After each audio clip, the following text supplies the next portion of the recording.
that they can't see very well during the daytime. Their vision is peripheral, which means they're going to look sideways.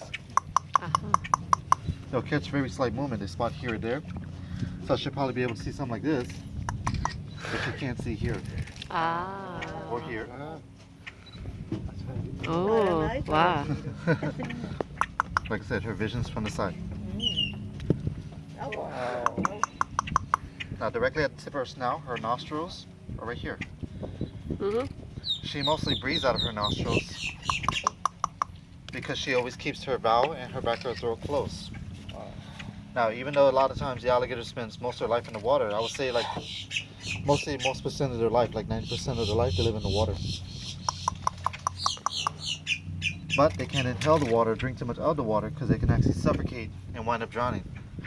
So when the alligator does feed, or usually comes above surface, it usually has to keep the valve closed in the throat. And how do you know she is female? Well, she has it to where her head, neck, and body is really narrow. Ah. Because as soon as males mature, they get it to where their body's much more girth and width. So the male alligator is wider shaped. It's got a bigger head with bigger neck, and also the body's much more rounded.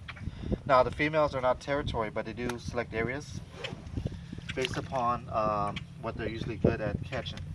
So some areas may have other females which are good at catching birds, or catching fish, or catching snakes, or catching small animals.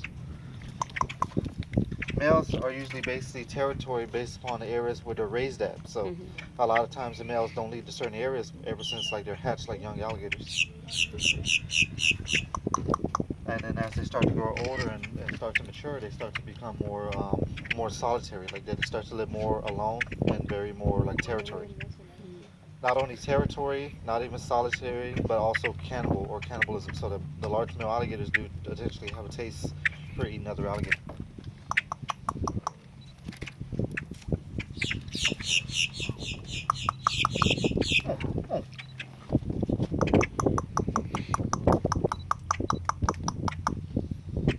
Inside her mouth, she has a very large tongue. That's her tongue you see there on the bottom. Yeah. Oh. So with her tongue, she's able to create sound. So like I said, with her tongue, she's able to create sound, and she makes like 3 or 5 different other noises. So clicking noise that actually imitates actually sounds for the mother alligator. It makes a sound when the first couple of days. When they make that sound, she reacts to that.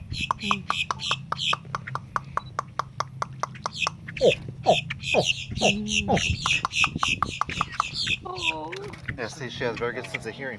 So like I said, the clicking noise is like a sound the mother makes, but how they react is almost, I guess, similar to like curiosity or sort of like they reminisce that sound because, like I said, mother stays with them for a short period of time, and within the next season or so, she'll abandon them or leave them.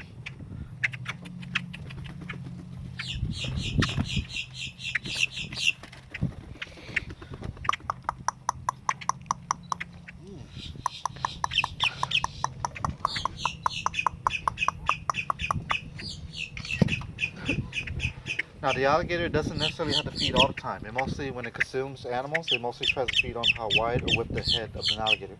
So if it consumes a good sized portion, it doesn't eat for 3 or 4 weeks.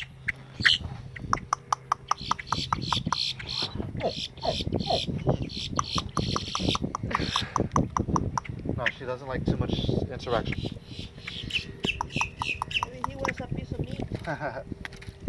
Yeah, when she's mostly out here, she's out here living alone. Like she's living by herself. She usually doesn't like get bothered by like people or anything like